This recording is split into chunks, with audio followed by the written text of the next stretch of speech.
దేవునికి స్తోత్రములు. ప్రభు పేరిట ఈ కార్యక్రమం వీక్షిస్తున్న ప్రియ దేవుని జనాగమ మీ అందరికీ నా హృదయపూర్వక శుభవందనాలు తెలియపరుచుకుంటూ ఉన్నాను.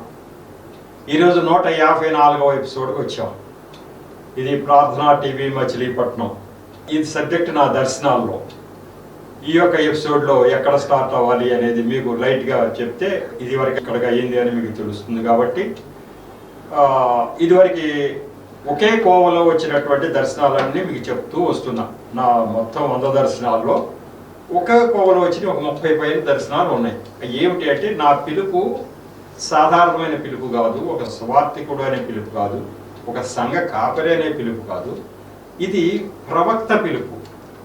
ప్రవక్త అంటే పెద్దగా ఊహించుకునే ప్రవక్త కాదు, కానీ ఆయన ఏం చెప్తే అది చేయాలి. అది ప్రవక్త పిలుపు. ఆయన ఇలా చెయ్యి అని నాకు దర్శనంలో చూపిస్తే అలా చేయాలి. అలా ఎప్పటికప్పుడు డైరెక్షన్ కూడా మారుస్తూ ఉంటాడు ఆయన. అంటే ప్రపంచం అంతా ఆయన పర్యవేక్షణలో ఉంటుంది. ఎక్కడ ఏం జరుగుతుందో తెలుసు. మరి యేసు ప్రభు మాకు వద్దన్న వాళ్ళు ఏమనుకుంటున్నారో తెలుసు. యేసు ప్రభు అంగీకరించిన వాళ్ళు ఎలా ఉన్నారో, వాళ్ళ ప్రవర్తన ఎలా ఉందో ఆయనకి తెలుసు.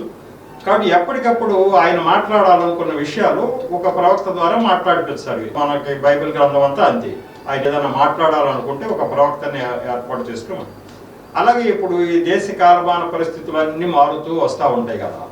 ఉన్న పరిస్థితులకు అనుగుణంగా ఇప్పుడు ఒకప్పుడు బైబిల్ గ్రంథం రాసినప్పుడు 2000 సంవత్సరాల క్రితం బైబిల్ గ్రంథం రాసినప్పుడు ఉన్న పరిస్థితులు వేరు, ఇవాళ ఉన్న పరిస్థితులు వేరు. ఎప్పటికప్పుడు మారుతూ ఉంటాయి. కాబట్టి దేవుడు ఇవాళ ఉన్న పరిస్థితులకు అనుగుణంగా నన్ను ఆ యొక్క ప్రవక్త పిలుపులో ఇదిగో నువ్వు ఇలా చేయి అని చెప్పడం జరుగుతూ ఉంటే అటువంటివన్నీ ఒక చోట తీసుకొచ్చి మీకు చెప్తూ జరిగింది. ఆ కోవలో ఉన్నటువంటి 18, 19 దర్శనాల్లో 18 అయిపోయింది. 19 కూడా చదివాను. ఇంకొంచెం దానికి గురించి చెప్పవలసింది. 18వది ఏంటి అంటే, ఇనుప పోగరతో లిఖించవలెను అనేది 18. దానికి చక్కని రెఫరెన్స్ చెప్పారు. అంటే నేను చెప్పే మాట ఎలా ఉండాలి అని అంటే, ఊరికినే యేసు ప్రభువుని నమ్మండి, యేసు ప్రభు గొప్ప దేవుడు, ఆయన సిలువయాగం చేశాడు, ఆయన చేశాడు కాబట్టి మన పాపాలన్నీ ఆయన మీద వేసుకున్నాడు అనే చెప్పడం కాదట. ఇనుప పోగరతో లిఖించవలెను అని చెప్పాడు.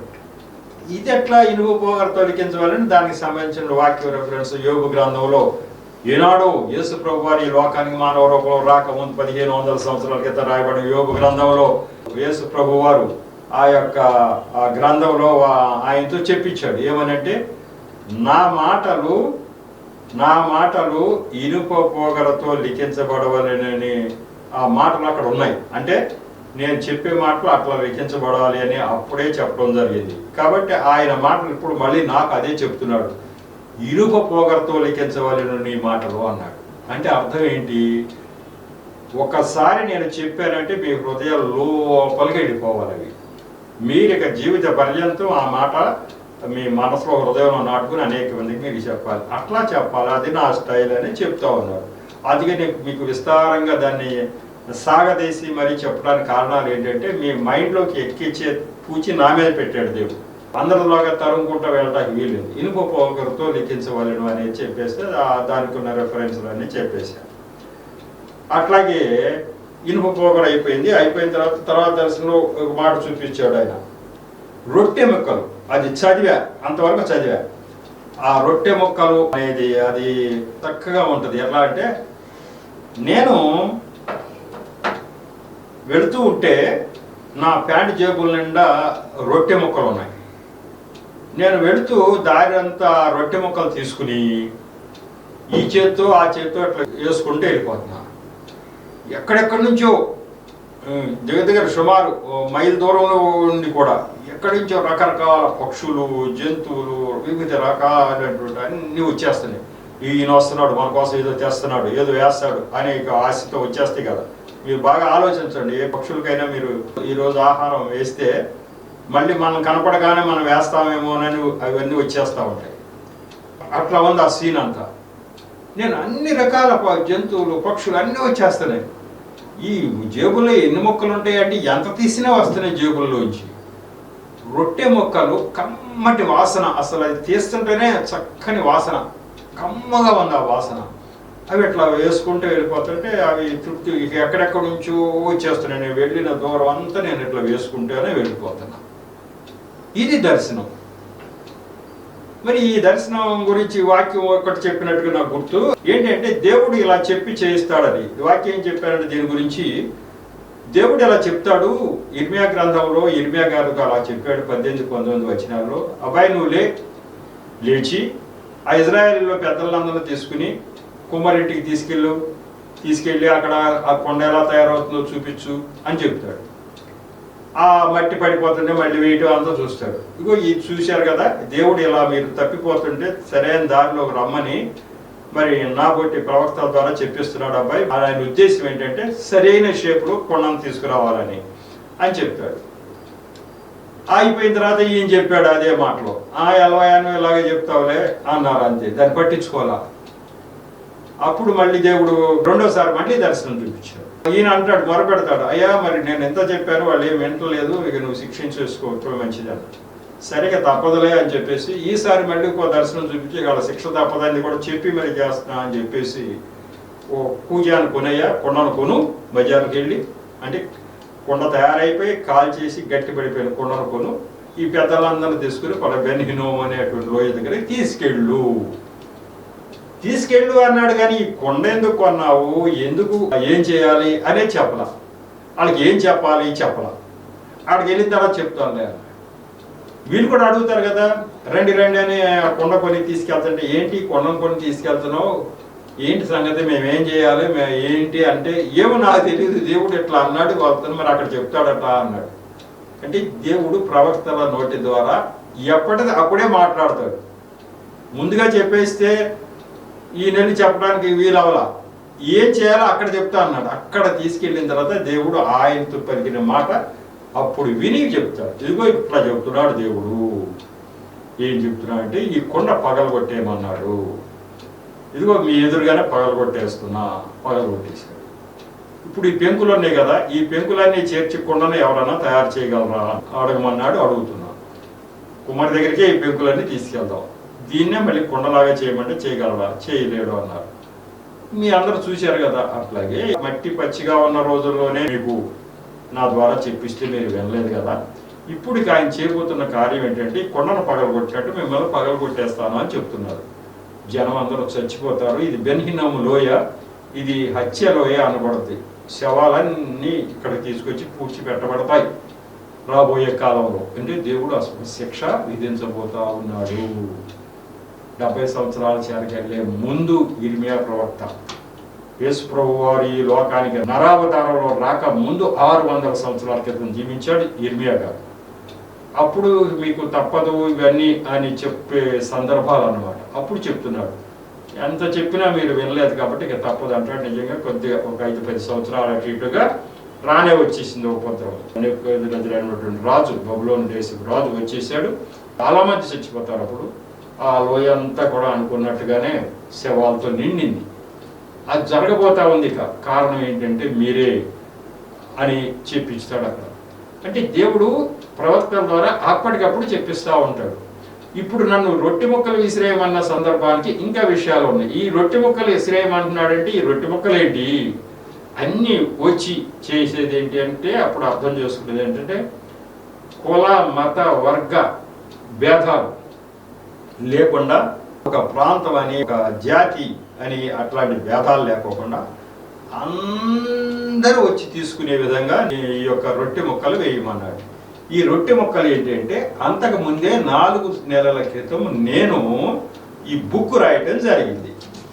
అంతక్రితం ఏమైంది, విస్తారంగా 6 పేజీల సాక్ష్యం రాసి చర్చలన్నీ పంచుతా ఉన్నాయి. 28,000 కాపీలు పంచాయి. అప్పుడు నేను ఆ సాక్ష్యం 6 పేజీల సాక్ష్యంలో మనం వచ్చిన దర్శనాలన్నీ రాయలేం కాబట్టి అప్పుడు అవన్నీ రాయలేకపోయాం. ఇప్పుడు నేను ఇది బుక్ ముందుగా నేను ప్రింట్ చేయించిన పుస్తకం 2025 సంవత్సరాల క్రితం ఈ బుక్ నేను ప్రింట్ చేయించింది. దీంట్లో 83 ఇంపార్టెంట్ దర్శనాలు దీంట్లో రాశాను.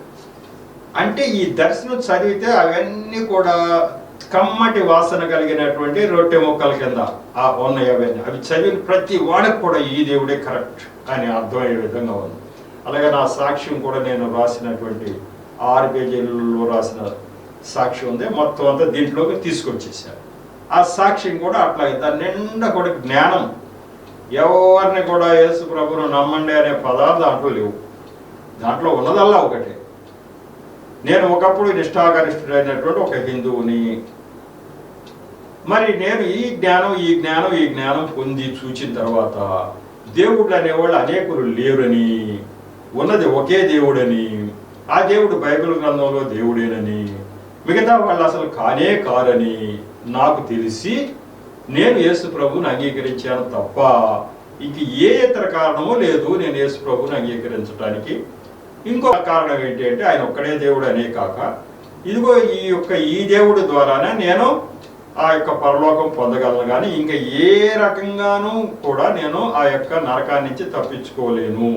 కాబట్టి నేను యేసు ప్రభువుని అంగీకరించాను అనేది సాక్ష్యం.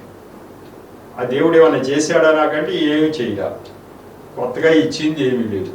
నేను అసలు ఉండటానికి బ్రతికి పట్టడానికి ఆయనే కారణం, ఆయన ఒక్కడే దేవుడు. కాబట్టి నేను ఆరాధిస్తే కానీ ఆయన్నే ఆరాధించాలి, ఇంకెవరిని ఆరాధించడానికి వీలు లేదు. కాబట్టి ఆయన్ని ఆరాధిస్తున్నా అనేది నా సాక్ష్యం. అలాగే రక్షణ, అలాగే పరలోకం పొందటానికి ఈయన తప్ప ఇంకొకటి లేదు కాబట్టి ఆయన ద్వారానే వచ్చా. ఇది నా సాక్ష్యం. దాని నిండా ఈ దేవుడు మాట్లాడటం ఎక్కడైనా ఒకసారి 2 సార్లు మాట్లాడతాడు కానీ 83 సార్లు మాట్లాడతాడా అంటే మాట్లాడాడు. టైంతో సహా చెప్పారు. ఏం మాట్లాడాడో చూసుకున్న వాళ్ళందరికీ ఈయన ఒక్కడే సృష్టికర్త.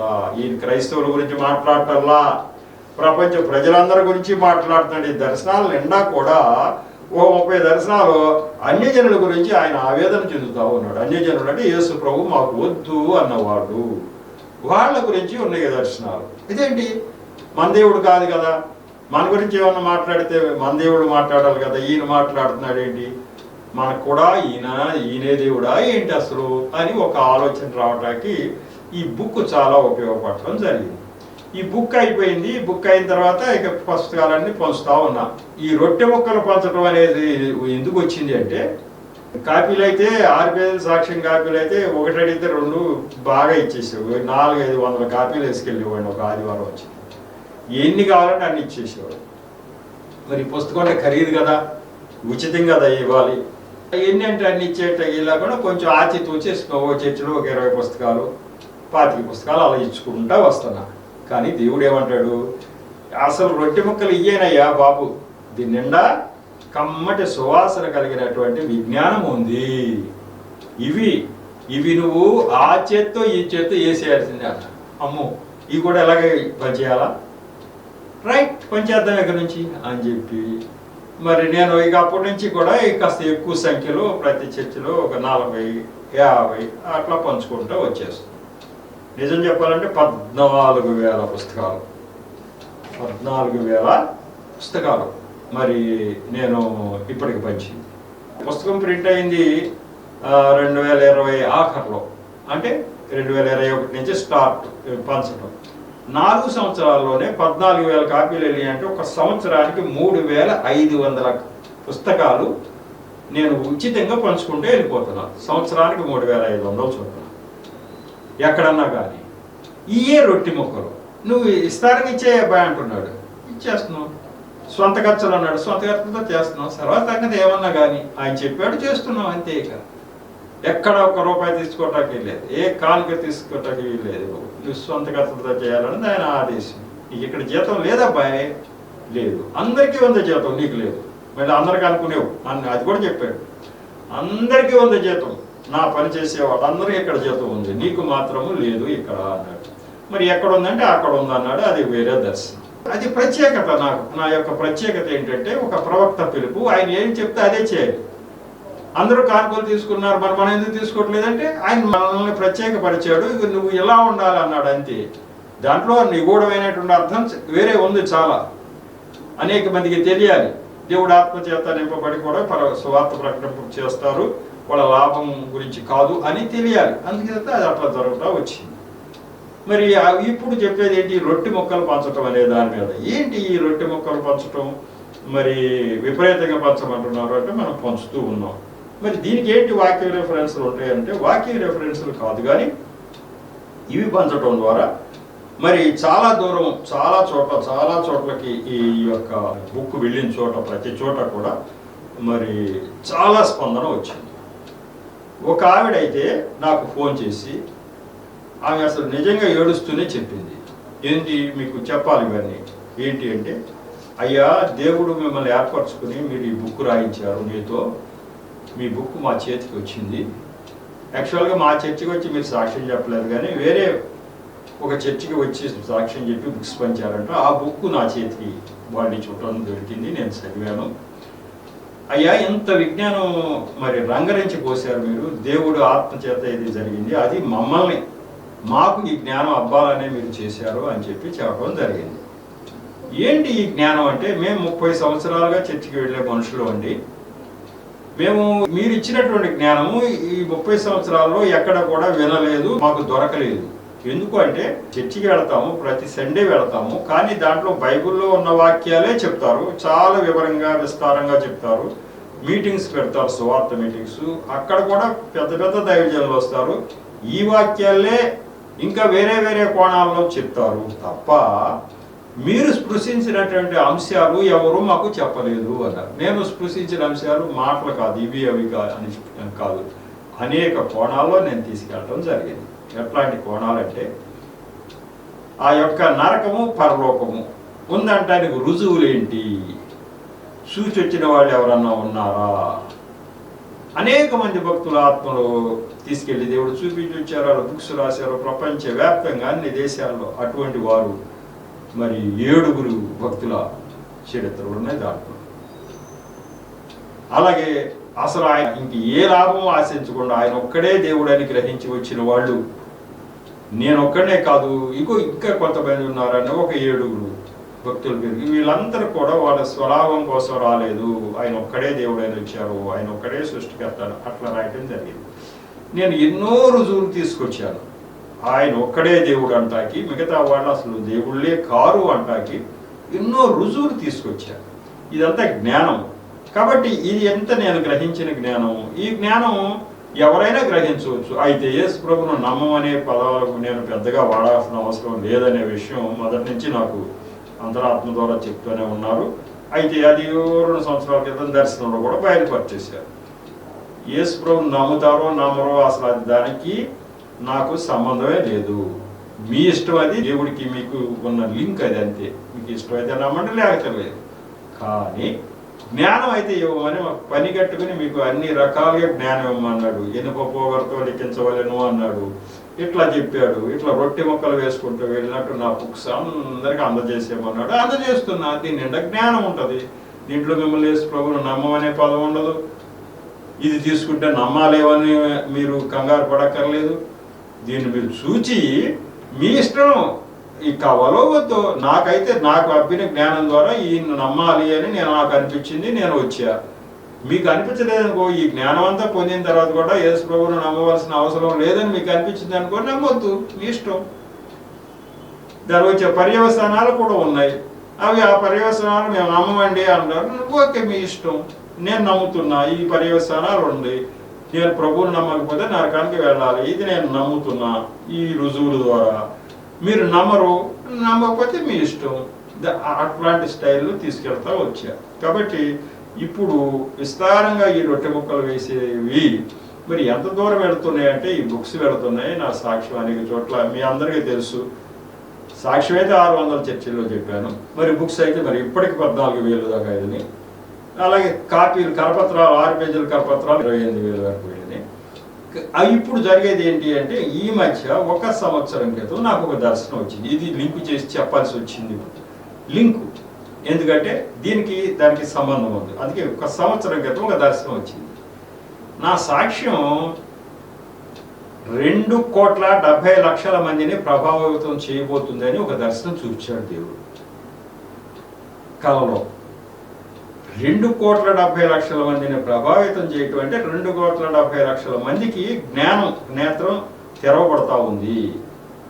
దేవుడు ఎవరో జ్ఞానం అంపుతుంది అని అంటున్నాడు. ఇన్ని కోట్ల మందికి ఇది సాధ్యమయ్యే పనే. నేను ఏం చేస్తే అవుతుంది అని నేను అనుకుంటూ వస్తున్నా. నేను ఏం చేస్తే అవుతుంది, ఎట్లా జరుగుతుంది, ఇది ఎవరికైనా చెప్పాలన్నా కూడా సందేహిస్తున్నా. అరే ఎట్లా జరుగుతుంది 2 కోట్ల మందికి 2,70,00,000 మందికి ఈ సాక్ష్యం వెళ్ళటం అనేది, మరి అది నిజంగా ఎట్లా జరుగుతుంది? ఇప్పుడు నేను చేస్తున్నా, టీవీ పరిచయం చేయమన్నారు, చేస్తున్నా. అది యూట్యూబ్ ద్వారా వెళ్తుంది, వెళ్తే వేలు లక్షల మందికి చేరుతుంది. కాబట్టి గత 3 సంవత్సరాలుగా టీవీ పరిచర్య మరి 250 ఎపిసోడ్లు వెళ్ళింది ఎక్కువ చెప్పిన. ఇవంతా కూడా వెళ్ళుండొచ్చు, మహా అయితే వేలు లక్షలు. కాకపోతే అందులో తెలుగు ప్రజలు ఎక్కడ ఉన్నారు? తెలంగాణ, ఆంధ్రప్రదేశ్, ఈ 2 రాష్ట్రాల్లోనే మన గురించి తెలుస్తుంది జనరల్గా. కోట్ల మందికి ఎలా వెళ్తుందబ్బా అని నేను అనుకుంటున్న సందర్భంలో మరి కిందట నెలలో ఒక సంఘటన జరిగింది. దాని నెరవేర్పు అది మేము ముందుకు తీసుకురావాలి. అసలు అది ఆ దర్శనం ఏంటో మీకు చెప్పాలి. నాకు సంవత్సరం క్రితం వచ్చినటువంటి దర్శనం ఏంటి అంటే 14/5/2023, ఒక సంవత్సరం దాటింది, సంవత్సరంన్నర అయింది. ఇప్పుడు 2025 మార్చి దాకా వచ్చేసాం కాబట్టి మరి ఒక సంవత్సరంన్నర దాటింది అంతే. ఇంకొక 2 నెలలు అయితే 2 సంవత్సరాలు అనుకోవచ్చు. 2023లో వచ్చింది. నాకు 14/5/2023 తేదీన వచ్చిన దర్శనం వివరాలు. ఈరోజు తెల్లవారుజామున కలలో ఒక దర్శనం ఇలా కనబడింది. ఒక ఆయన దేవుని కొరకు శ్రమిస్తూ సువార్త ప్రకటిస్తున్నాడు. ఒక ఆయన ఒక పాస్టర్ లాగా ఉన్నాడు, వైట్ డ్రెస్తో ఉన్నాడు. ఆయన చాలా శ్రమపడి సువార్త ప్రకటిస్తున్నాడు. ఆయన ఒక పాస్టర్ లాగా కనిపిస్తున్నాడు. ఆయన ఏమన్నాడు నాతో, ఈ నా సువార్త ద్వారా 2,70,00,000 మంది ప్రభావితం కాబోతున్నారు అని అన్నాడు నాతో. అనగానే నాకు ఆశ్చర్యం, ఇదేంటి ఎట్లా అంటాడు ఈయన ఎంత ప్రచారం చేస్తే బట్టికి 2,70,00,000 మంది ప్రభావితం అవుతారు అంటున్నాడు ఏంటి అని. తక్కువ మందికే సువార్త వెళుతున్నదని ఈయన ఇలా అంటున్నాడు ఏంటి అని నాలో నేను సందేహపడుతున్నాను. ఏంటి ఎలా చెప్తాడు, ఇది ఎక్కువ ఎగ్జాగరేట్ చేసి చెప్తున్నాడు ఏంటి, ఈయన ఎంతమందికి చేస్తాడు, కోట్లు అంటాడు ఏంటి అని అనుకో. మళ్ళీ ఆయన అంటున్నాడు, ఆయన సందేహిస్తుంటే ఆయన దాన్ని గ్రహించి అంటున్నాడు, నా స్వార్థ ద్వారా ఇంతగా ప్రజలు ప్రభావితం అవుతున్నారు అనేది వాస్తవం అండి అన్నాడు. మళ్ళీ ప్రజలు ఎంతగా ప్రభావితం అవుతుంది వాస్తవం అండి అని మళ్ళీ అన్నాడు. ఏంటి ఇలా అన్నాడు అని చూస్తున్నా ఇంతలో మెలకు వచ్చేసింది. కళ అయితే చిన్నదే, కానీ 2 సార్లు 2,70,00,000 అనే పదం ఒకసారి చెప్పాడు. నేను సందేహిస్తుంటే ఇది వాస్తవం అండి అని మళ్ళీ అన్నాడు. ఏదో ఉంది దీంట్లో అని నేను అనుకుంటున్నాను. అప్పటికి నేనేం రాసుకున్నాను వివరం, ఈ కళ ద్వారా బహుశా నా సువార్త అంటే పరిశుద్ధాత్మ దేవుడు నా ద్వారా చేయించి ఈ సువార్త కరపత్రాలు కానీ పుస్తకాలు కానీ టీవీ మెసేజ్లు కానీ 2,70,00,000 మందికి పడి వాటికి ప్రభావితం చేయబోతున్నాయేమో, అట్లాంటి విషయం దేవుడు నాకు ఈ రకంగా బయలుపరిచాడేమో అని చెప్పి నేను అనుకుని నా హృదయంలో నేను సంతోషించాను. ఇదండి దర్శనం. మీకు తెలుసు కదా, మొదటి బుక్ ప్రింట్ అయిపోయిన తర్వాత చాలా కాలం తర్వాత ఇది వచ్చింది. తర్వాత 2వ బుక్ కూడా నేను మొదటి భాగం 2వ భాగం కలిసి ప్రింట్ చేయించిన బుక్ కూడా వచ్చేసింది. అవి కూడా వెళ్తున్నాయి. మొత్తం మీద 14,000 పుస్తకాలు. ఇదైతే సంవత్సరం క్రితమే కదా ఈ దర్శనం వచ్చింది. ఇప్పుడు ఇట్లా కోట్ల అనే పదం వస్తే ఏవో మరి ఇట్లా వచ్చింది, మరి ఎందుకు వచ్చిందో అని చెప్పి నేను అనుకున్నాను. ఈ బుక్లో ఇది ప్రింట్ కాలేదు, పేజీల సంఖ్య ఎక్కువ వెళ్ళిపోతా ఉంది, ఇప్పటికే 72 పేజీలు వెళ్ళింది అని చెప్పేసి దీన్ని ఆపా. కానీ దీని నెరవేర్పు కిందటి నెలలో జరిగింది. ఇది ఎలా జరిగిందో మీకు లైట్గా చెప్తే మీకు దేవుడు ఒకసారి దర్శనం చూపించి మాట్లాడాడంటే అది ఖచ్చితంగా జరుగుతుంది అని మీకు అర్థమవుతూ ఉంటుంది. రంజిత్ ఓఫిర్ గారు అని మీకు తెలిసే ఉంటుంది. ఆయన గొప్ప దైవజనుడు, ఒక ప్రవక్త కూడా. ఆయన అపొస్తలుడు కూడా, ఆయన పిలుపట అపొస్తలుడు అద్దంకి రంజిత్ ఓఫిర్ గారు. ఆయనది ఓఫిర్ మినిస్ట్రీస్ ఇంటర్నేషనల్ అని యూట్యూబ్ ఛానల్లో ప్రపంచం అంతా లైవ్లో ఆయన ఛానల్ వెళుతూ ఉంటుంది. ఆయన ఈ మధ్యకాలంలో ఎప్పుడు నేను చూసిన తర్వాత ఈ మధ్యకాలంలో ఇక్కడ మీటింగ్స్ అన్ని పెట్టడం నేను ఎరగను. ఆయన హైదరాబాద్లో ఉంటారు. ఆయన అనేక పుస్తకాలు రాశారు. ఆయన మీటింగ్స్ విజయవాడ దగ్గర కంకిపాడులో మొన్న ఫిబ్రవరి 11, 12, 13 తారీఖులో జరగబోతున్నాయని తెలిసింది. ఎప్పుడో నాకు స్నేహితుడైనటువంటి ఒక ఫ్రెండ్ కెనడాలో ఉన్నాడు. ఆయన చిన్న కుర్రాడు, ఇంకా పెళ్లి కూడా కాల కుర్రాడు. ఆయన ఈ ఫ్రెండ్ అయ్యాడు నాకు. ఆయన ఫ్రెండ్ అయ్యాడు. ఆయన ఓఫిర్ మినిస్ట్రీస్కి సంబంధించి హైదరాబాద్లో చదువుకునే పిల్లాడని నాకు తెలుసు. ఆయన కెనడాలో ఒక ఓఫిర్ మినిస్ట్రీకి ప్రతినిధిగా ఉన్నాడు. అట్లా ఆయన కెనడాలో ఉండగానే ఈ మీటింగ్ జరుగుతున్నాయని చెప్పి, అంకుల్ మీరు ఈ 3 రోజుల మీటింగ్స్ మీరు వెళ్ళాలి, మీ సాక్ష్యము మా ఛానల్లో ప్రపంచం అంతా వెళ్ళాలనేది నా కోరిక అంటే నా సాక్ష్యం బుక్ చదివాడు ఆయన. కాబట్టి నేను ఆ మేరకు ఇక్కడ ఉన్న పాస్టర్స్కి వాళ్ళకి చెప్తాను, మీరు వెళ్ళమన్నారు. నేను ఓపిక వెళ్ళడం జరిగింది. కిందటి నెల అంటే ఫిబ్రవరి 13వ తారీఖున నాకు 20 నిమిషాల సమయం ఇచ్చారు అక్కడ సభా నిర్వాహకులు. బ్రహ్మాండంగా జరిగిన ఆ యొక్క సభలో 6 మెసేజ్లు 3 రోజుల్లో రంజిత్ ఓఫిర్ గారే చెప్పారు చక్కని స్టైల్లో. నాకు బాగా నచ్చినాయి. 20 నిమిషాలు నేను సాక్ష్యం చెప్పడం జరిగింది. ఇది లైవ్లో ప్రపంచవ్యాప్తంగా వెళ్ళిందన్నారు. నాకు అక్కడ సభా నిర్వాహకుడు చెప్పింది ఏంటి అంటే, అయ్యా మీది వినూత్నమైనటువంటి సాక్ష్యం, ఇట్లాంటి సాక్ష్యాలు చాలా తక్కువ ఉన్నాయి. మీ సాక్ష్యాన్ని హిందీలో ట్రాన్స్లేట్ చేస్తున్నాం, నార్త్ అంతా వాళ్ళు చూడటానికి వీలుగా, అలాగే ఇంగ్లీష్లో ట్రాన్స్లేట్ చేస్తున్నాం, ప్రపంచం అంతా వెళ్ళే విధంగా ఈ ఏర్పాట్లు జరుగుతున్నాయని చెప్పి వాళ్ళు చెప్పడం జరిగింది. దేవుడి స్తోత్రం. ఇప్పుడు నాకు అర్థమైంది, అమ్మో 2,70,00,000 మందికి నా సాక్ష్యం ప్రభావితం చేయబోతుంది అన్నటువంటి దర్శనం ఇలా నెరవేరింది. దాంట్లో నా ప్రమేయం ఏముందా, ఆటోమేటిక్ అంతా కూడా వచ్చేసి అలా రంగరించి ఆ ఏర్పాట్లన్నీ చేసేసి ఆయన ముందే చూసేసాడు కాబోలు. మరి దర్శనం 1.5 సంవత్సరం క్రితమే చూపించాడు ఇలా జరగబోతోందని. ఈ రకంగా ప్రపంచవ్యాప్తంగా నా సాక్ష్యం వెళ్ళింది. సాక్ష్యంలో ఉన్నటువంటి గొప్పదనం మీ అందరికీ తెలుసు కదా, మీ అందరికీ తెలుసు నా సాక్ష్యంలో ఉన్న గొప్పదనం. దేవుడు నాకు ఏమి చేశాడని కాదు, కానీ ఆయన నాతో ఎప్పటికప్పుడు మాట్లాడి ఒక ప్రవక్తలాగా పిలిచి నన్ను ఎలా ఎలా ఎలా నువ్వు చెప్పు అని చేయిస్తూ ఉన్నాడు. ఈ రోజుల్లో ప్రవక్తలు ఉన్నారా అని డౌట్ పడే వాళ్ళకి నా సాక్ష్యం చూస్తే ఈ రోజుల్లో కూడా ప్రవక్తలు ఉన్నారా అని గ్రహించడానికి వీలుగా కూడా ఉంది. దేవుడు అప్పుడు ఇప్పుడు కూడా ఆయన ప్రవక్తల నోటి ద్వారా మాట్లాడుతున్నాడు, ఆ మాటలే నా నోటి ద్వారా మాట్లాడిపిస్తూ ఉన్నాడు. కాబట్టి ఇక్కడ ఈ యొక్క నెరవేర్పు అనేది చూసిన తర్వాత నా 100 దర్శనాల్లో కూడా ఇప్పటికి ఇంకా 1-2 తప్ప అన్ని దర్శనాలు నెరవేరిపోయినాయి. ఆ 1-2 తర్వాత రోజుల్లో నెరవేరుతాయి. 100 దర్శనాలు అన్ని నెరవేరినాయి. కాబట్టి ఈ నెరవేర్పు ఇలా జరిగింది అని చెప్పదలుచుకున్నా. మరి సమయం అవుతుంది కాబట్టి, ఎందుకంటే మనం రిఫరెన్స్ కూడా పెద్దగా చెప్పుకోవాల్సిన అవసరం ఏంటి లేదు. మరి ఈ రొట్టె మొక్కల విసరడం అనేటువంటి దర్శనాన్ని పెట్టి దానికి లింక్ అయింది ఇది. ఈ విసిరినటువంటి ఈ రొట్టె మొక్కలే 2,70,00,000 మందిని ప్రభావితం చేస్తున్నాడు. మీరు కంగారు పడవద్దు, అందరూ యేసు ప్రభువుని నమ్ముతారని కాదు, వాళ్ళకి దేవుడు ఎవరో తెలుస్తుంది అంతే. వాళ్ళు అంగీకరించే వాళ్ళు దాంట్లో కొద్దిమందే ఉంటారు.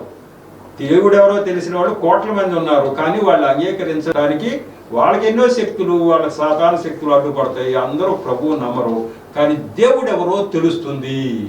ఈ యొక్క రొట్టె మొక్కల ద్వారానే ఇన్ని కోట్ల మందికి దేవుడు ఎవరో తెలుస్తూ వారిని ప్రభావితం చేయబోతుందని ఇది రుజువు అవడం జరిగింది. ఈ యొక్క మాటల్ని ఇంతటితో ముగిద్దాము. ముగించి తర్వాత ఎపిసోడ్లో వేరే దర్శనానికి వెళ్ళిపోదాం.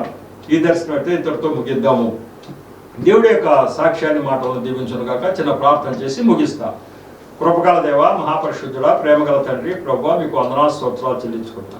ఈరోజు ఈ యొక్క 154వ ఎపిసోడ్ కూడా తగిన నడిపింపు మీరు దయచేశారు. నన్ను మరుగుపరిచి నా నోటి ద్వారా మీరు మాట్లాడారు. అందుకు మీకు వందనాలు స్తోత్రాలు చెల్లించుకుంటున్నారు తండ్రి.